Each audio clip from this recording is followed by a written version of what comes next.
তাতে 7-1-25 পড়ালাম হচ্ছে যে sign symptom of peptic ulcer. তো সাইন সিমটম কী কী দেখা যায় পেপটিক আলসারের ক্ষেত্রে? ফার্স্ট যেটা হচ্ছে পেন। তো কোন আলসারের ক্ষেত্রে কী ধরনের পেন দেখা যায় এবং কত মিনিট পর দেখা যায় সেগুলো লিখেছি। তো ফার্স্ট হচ্ছে পেন দেখা যায় 5 মিনিটস আফটার মিল ইসোফেজিয়াল আলসারের ক্ষেত্রে, 30 মিনিট আফটার মিল হচ্ছে গ্যাস্ট্রিক আলসারের ক্ষেত্রে, 2 to 3 আওয়ার্স হচ্ছে যে ডিউডিনাল আলসারের ক্ষেত্রে। এবং হচ্ছে যে বেন্ডাবলিক অ্যালপ্রোসিস হয় কারণ হচ্ছে যে ডিউটি হচ্ছে পারসিস্টেন্ট ভমিটিং, বারবার ভমিটিংয়ের ফলে HCl লস হয়। তারপরে হচ্ছে যে কি হেমাটোমেসিস বা এমেলানিনা দেখা যায় যে বমির সঙ্গে হচ্ছে যে কি ব্লাড আসে এবং হচ্ছে স্টুলের সঙ্গে কি হচ্ছে ব্লাড আসে, ইনডাইজেশন হয়, যে ফুড ঠিকমতো হচ্ছে ডাইজেস্ট হয় না। এর ফলে কি হয় যে পেশেন্টের ক্ষেত্রে ওয়েট লস সাইন সিমটম দেখা যায়। পার্নিসিয়াস অ্যানিমিয়া দেখা যায়। পার্নিসিয়াস অ্যানিমিয়া কারা দেখা যায়? যে ইন্টেন্সিক ফ্যাক্টর নট সিক্রেট, যে ইন্টেন্সিক ফ্যাক্টর সিক্রেট না হলে কি হয় যে ভিটামিন B12 অ্যাবজর্পশন হয় না, সেজন্য কি দেখা যায় যে পার্নিসিয়াস অ্যানিমিয়া হয়। ফিভার, টেম্পারেচার রেজ হয়। ডিসফেজিয়া মানে হচ্ছে ডিফিকাল্টি সলোয়িং, যে সলোয়িং করতে হচ্ছে ডিফিকাল্ট হয়। অডিনোফেজিয়া মানে হচ্ছে যে পেইন ডুরিং সলোয়িং, যখন হচ্ছে পেশেন্ট সলোয়িং করবে তখন হচ্ছে কি যে পেইন হবে। এবং ডায়াগনোসিস টেস্ট, এর ক্ষেত্রে কী কী ডায়াগনোসিস টেস্ট করা হয়? ফার্স্ট যেটা হচ্ছে সিবিসি কাউন্ট করা হয়। সিবিসির ক্ষেত্রে কী করা হয়? যেখানে WBC এর পরিমাণটা বেশি থাকে। ইউএসজি করা হয়, দেন হচ্ছে এন্ডোস্কোপি করা হয়। কনফার্মেটিভ টেস্ট হচ্ছে পেপটিক আলসারের ক্ষেত্রে যেটা হচ্ছে যে এন্ডোস্কোপি করা হয়।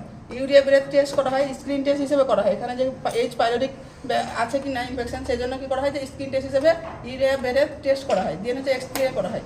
এবার ম্যানেজমেন্ট, আমরা কীভাবে ম্যানেজমেন্ট করবো? তো পেশেন্টের যে কজগুলো সেগুলো আমরা কী করবো? প্রিভেনশন করলে ম্যানেজমেন্ট করা হবে। তাহলে ফার্স্ট হচ্ছে যে আমরা হেলথ এডুকেশন দেবো এবং ডায়েটের ব্যাপারে, মেডিকেশন এবং সার্জারি করা হবে। তো হেলথ এডুকেশন আমরা কী দেবো পেশেন্টকে? অ্যাভয়েড করবো যে গ্যাস্ট্রিক ইরিটেন্ট পদার্থ যেগুলো, যেমন টি কফি, সেগুলো কী করবো? অ্যাভয়েড করতে বলবো। প্রোটিনের পরিমাণটা ইনক্রিজ করতে বলবো। কেন? যে প্রোটিন কী করে? যে উইনিংয়ে হেল্প করে। ভিটামিন সি পরিমাণ খেতে বলবো বেশি করে, ভিটামিন B12 খেতে বলবো। দেন হচ্ছে কার্বোহাইড্রেট লিকুইড হচ্ছে যে কি খাওয়ার পরিমাণটা ইনক্রিজ করতে হবে, ফ্যাটের পরিমাণ ডিক্রিজ করতে হবে। এগুলো কী করছে যে নর্মাল আমরা হচ্ছে যে হেলথ এডুকেশন দিচ্ছি ডায়েটের প্রতি। দেন হচ্ছে আমরা কী করবো? মেডিসিন দেবো। তো মেডিকেল ম্যানেজমেন্টের ক্ষেত্রে পেপটিক আলসারকে কী দেবো? যে protein pump inhibitors group drug দেবো। সেটা কী করবে? SLC থেকে ডিক্রিজ করবে। তো সেই সমস্ত মেডিসিনের নামগুলো কী কী হতে পারে? যে প্যান্টাপ্রাজোল, ওমেপ্রাজোল, ল্যান্টোপ্রাজোল। বেস্ট টাইম হচ্ছে যে কোনো মেডিসিন যদি অ্যাডভাইস করা থাকে যে প্যান্টাপ্রাজোল, তাহলে কী করবো? সেটা যে কোনো হচ্ছে খাবার হচ্ছে 30 মিনিট আগে আমরা দেবো। এবং যদি ডেইলি রুটিনে অ্যাডভাইস থাকে তাহলে সেটা কী করবো? যে আর্লি মর্নিংয়ে বা ওডি যদি থাকে তাহলে আর্লি মর্নিং আমরা দেবো। দেন হচ্ছে H2 ব্লকার কী করে? যে HCl সিক্রেশন ডিক্রিজ করে। সে সমস্ত মেডিসিনের নামগুলো হলো যে ফেমোটিডিন, সিমিডিডিন, ল্যানিডিডিন, হচ্ছে নিজাটিডিন। এই সমস্ত মেডিসিনগুলো হচ্ছে যে H2 blocker medicine groups of drug.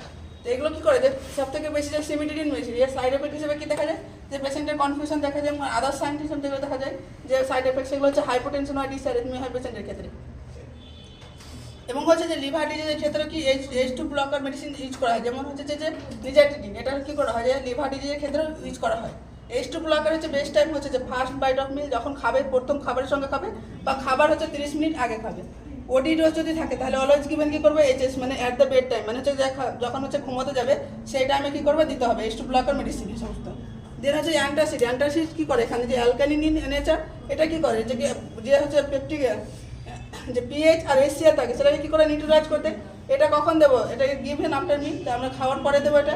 এর উদাহরণটা হচ্ছে যে অ্যালুমিনিয়াম হাইড্রোক্সাইড, এটা একটা হচ্ছে মেডিসিনের নাম। এটা কী করে?